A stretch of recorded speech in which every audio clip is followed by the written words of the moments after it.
예, 오늘의 시황 브리핑 시작하겠습니다.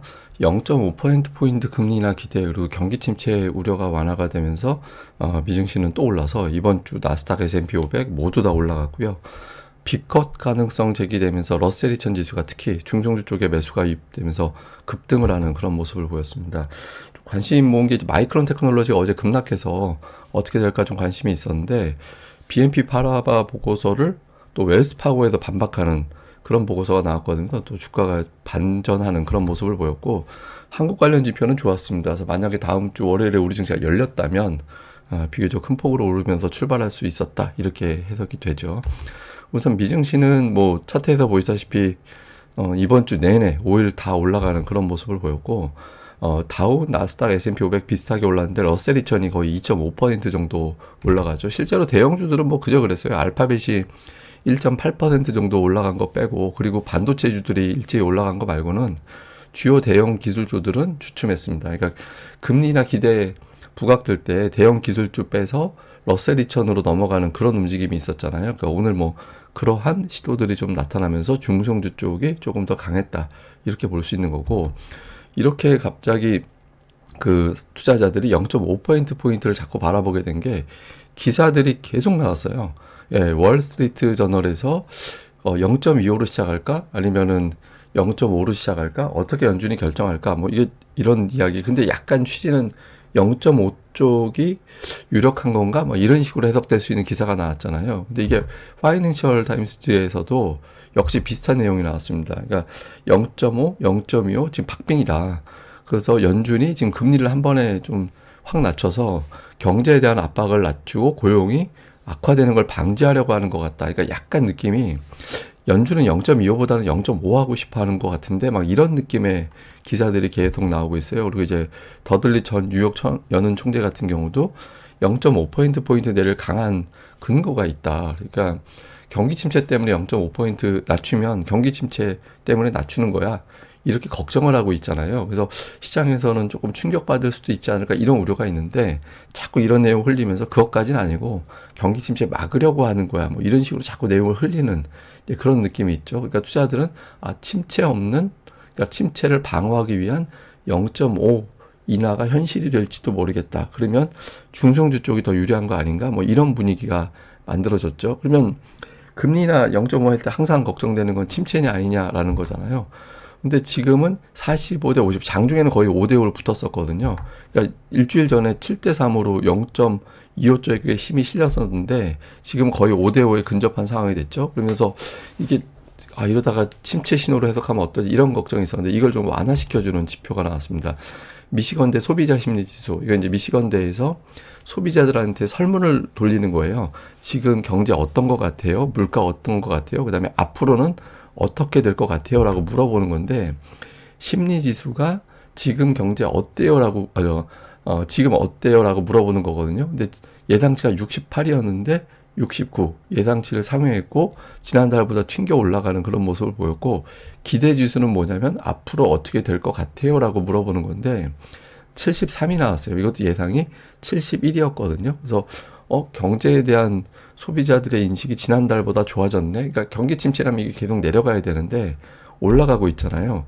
그리고 이거는 이제 기대 인플레이션이라고 그래가지고 그냥 쉽게 얘기해서 그냥 앞으로 1년 동안 인플레이션 어떻게 될 것 같아요? 라고 물어보는 건데 지난달에 2.8이었는데 이번 달에 2.7%. 그러니까 인플레이션은 내려가고 소비 심리는 괜찮아지고 그러니까 경기 침체 신호 아니구만. 그러니까 이렇게 해석이 되는 거죠. 그러니까 그러다 보니까 0.5%포인트 인하도 그렇게 겁먹을 필요는 없는 것 같다. 이렇게 이제 프레임이 만들어지면서 지수가 올라가고 특히 중소형주가 강세를 보이게 되는 그런 이유로 작동을 했습니다. 뭐 주요 코멘트들 보면 뭐 금리 인하 폭에 대한 전망이 막 오늘 한 30개는 쏟아져 나온 것 같더라고요. 뭐 대표적으로 이제 JP모건이라 이런 데서는 0.5로 시작할 것 같다. 예, 그리고 노무라에서는 0.5가 아니면 투자자들이 이제는 오히려 실망할 것 같다. 이런 분위기고 반면에 이제 BM이나 이제 골드만삭스 같은 경우는 0.25 내리는 게 저항이 적을 거고 첫 인하는 일단 0.25 해놓고 그 다음에 더 세게 내릴 수도 있어. 뭐 이런 식의 어떤 메시지 주면서 실제로 더 높일 가능성이 있지 않나? 그러니까 이렇게 나오고 있고 그다음에 일부에서는 좀 그런 얘기 있어요. 그러니까 결과적으로 7월에 인하했어야 된다. 7월에 인하했어야 되는데 지금 괜히 이렇게 0.5를 갖다가 이날 한 해 만에 그런 상황을 만들어낸 것 자체가 좀 잘못된 거다. 이런 주장도 일부에서는 있습니다. 그 다음에 이제 에버코어 ISI에서 좀 변화가 생겼는데, 원래 경착륙 시나리오였거든요, 여기서.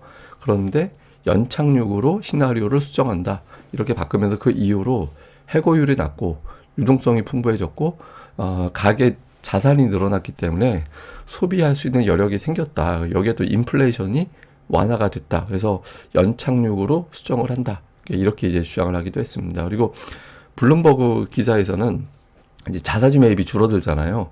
예, 자사주 매입, 왜냐하면 이제 실적 발표하기 한 달 전부터 자사주 매입 금지되거든요.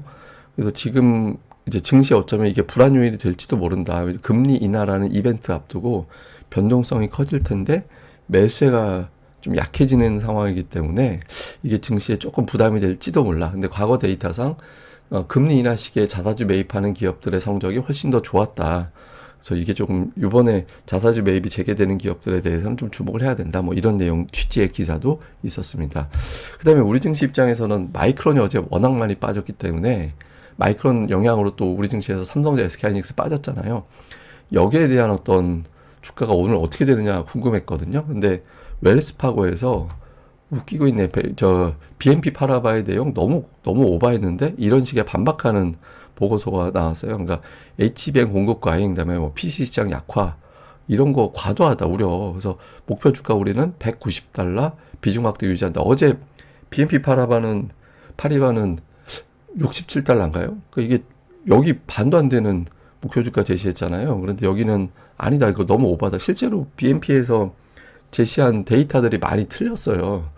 근데 보통 이렇게 부정적인 보고서 나오면 쟤들이 뭐 알고 저러는 건가 싶어가지고 주가가 좀 반응을 하거든요. 근데 하필이면 우리 증시 휴장일 때 이런 반박하는 보고서가 나왔죠. 어쨌든 주가는 오늘 4% 넘게 올라가는 그런 모습을 보였습니다. 특징주로는 뭐 마이크론 테크놀로지 어제 하락한 것보다 더 많이 올라서 4.6% 올라갔고, 그다음에 반도체주들이 대체로 다 올랐거든요. 오늘 엔비디아 빼고는 다 올랐는데 특히 이제 공매도 대상이 됐던 슈퍼마이크로가 최근에 은근하게 올라오고 있거든요. 그래서 3.4% 올라갔고, 근데 최근에 조금 부진한 게 금융주예요. JP모건을 비롯한 금융주들이 최근에 그렇게 좋은 편이 아닙니다. 그러니까 우리 실적 안 좋을 것 같아요라고 또 그렇게 선언을 했잖아요. 그래서 그런지 몰라도 금융주 쪽보다는 약간 이제 기술주, 오늘 같은 경우는 기술주보다는 또 중성주 이쪽으로 이제 매기가 단계로 툭툭 넘어가는 그런 모습을 보이고 있는 게 특징입니다. 한국 관련 지표는 MSCI 한국 지수가 올라갔고 야간 선물도 0.6% 올라가서 이게 참 우리 시장 이럴 땐 또 휴장이에요. 예, 그래서 이제 이게 또 월화수 또 어떻게 될지 모르죠. 차라리 우리 시장 하루 올려놓고 빠지더라도 일단 올라가는 거 반영하면 참 좋았을 텐데 이런 대목은 상당히 좀 아쉬운 것 같습니다. 자, 정리를 해보면 연준이 계속 0.5%포인트를 제 생각엔 저거 흘리는 거라고 생각하거든요. 그러니까 연준은 제가 보기에는 0.5 내리고 싶어 하는 것 같아요. 예, 내리고 싶어 하는데 시장이 니네 그러면 7월에 내렸어야지. 니네가 잘못한 거잖아. 이렇게 이제 좀 비판받을 수도 있는 대목이 하나가 있고, 그 다음에 또 선거 앞두고 있는 상태에서 선거 때문에 저러는 거 아니야? 막 이런 또 이제 의혹을 또 받을 수도 있는 상황이잖아요. 그러니까 연준이 이걸 갖다가 미리 한번 뿌려봐서 시장의 반응이, 평가가 어떤지 좀 생각해 보는 거 아닌가. 그러니까 전직 연준 관리들이 계속 코멘트를 하잖아요. 연준 대변인들이 이렇게 하고, 증권사에서 분석이 나오는 게 아니에요. 연준하고 연결고리가 있는 사람들이 자꾸 뿌리거든요. 그래서 제 생각에는 0.5 쪽으로도 좀 생각을 하고 있는 게 아닌가. 이번 아니면 다음 인하는 0.5로 가겠구나. 이렇게 흘려지는 게 아닌가. 저는 그렇게 보거든요. 그래서 이번 또는 다음 인하는 무조건 0.5일 것 같다. 이런 느낌이 좀 드는 것 같고. 근데 어쨌든 빅테크에서 러셀 2000으로 매수세가 넘어가는 그런 모습들이 나타나고 있거든요. 근데 제가 뭐 계속 말씀드리지만 이렇게 되는 것보다 그냥 둘 다 가는 거. 제가 보기에는 빅테크가 가고 러셀 2000이 거의 비슷하게 올라가는 구도가 오히려 낫습니다. 예, 왜냐면 이제 러셀 2000 쪽으로 가고 빅테크가 빠지면 지수 자체가 못 올라가기 때문에 둘 다 올라가되 러셀 2000이 좀 비슷하게 가는 구도가 오히려 좀 더 좋다 이렇게 봐야 되고, 그 다음에 이제 우리 증시는 금요일에 반도체가 급락하면서 지수 자체가 이렇게 썩 시원스럽게 올라가지 못한 상태로 끝났잖아요. 연휴 기간에 저 종목들이 어떻게 돌아가는지, 삼성전자, SK하이닉스가 워낙 좀 안 좋게 끝났기 때문에, 특히 삼성전자가 신저가로 끝났잖아요. 종가 기준으로는. 요 기간에 이제 종목군들의 움직임 볼 필요가 있고, 특이한 건 우리 증시 휴장일 때 증시가 올랐거든요. 미증시가. 이거 제가 한번 보여드렸던 건데 우리 증시 휴장 기간에 나스닥 시장의 움직임. 예, 그리고 휴일 하여튼 그때 보면 다 희한하게 그 당일은 올랐어요. 우리나라 쉴 때. 누적으로 보면 다 올라갔고 그리고 나서 휴장 끝나고 첫날 코스피 다 올랐고 SK하이닉스가 되게 강하게 올라가는 그런 패턴이 나왔었거든요. 근데 이게 이제 추석을 끝으로 이게 깨질 거냐, 그대로 이어질 거냐. 이게 뭐 일부러 우리나라 휴장할 때 뭐 미국이 올라간다 그러진 않을 건데 올해 독특하게 유난하게 이런 현상이 좀 있어요. 그래서 이번에도 좀 그렇게 되려는 건지 뭐 한번 좀 이거는 뭐 이게 제가 의미 있는 통계로 보여드리는 게 아니라 그냥 올해 이런 재밌는 통계가 있다 정도로 보셔야지 이거 뭐 이걸 심각하게 보자라는 게 아니라 희한하게 올해는 좀 그랬다. 뭐 이 정도로 보시면 될 것 같습니다.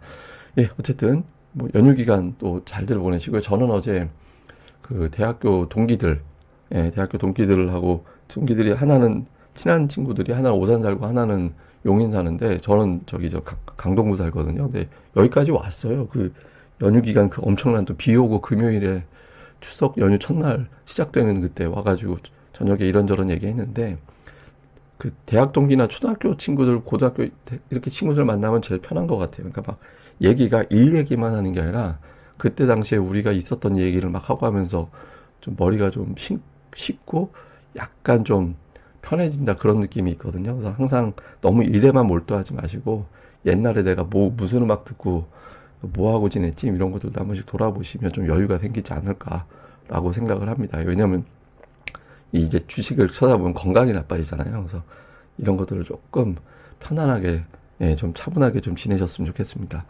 예, 그럼 또 저는 또 다음에 뵙겠습니다. 이 방송 구독하기와 좋아요 꼭 부탁드립니다. 아, 그리고 지금 되게 특이한 게, 약간 전공이 뭐냐에 따라서 대화하는 게 되게 달라지더라고요. 저도 어저께 느낀 건데, 저희가 물리학과 출신이잖아요. 그러니까 물리과 출신이면 희한하게 그런 얘기를 되게 많이 하거든요. 또 뭐가 됐든 옛날 얘기하는 게 재밌으니까 여러분들도 좀 차분해 주셨으면 좋겠습니다. 예, 감사합니다. 저는 또 다음에 뵙겠습니다.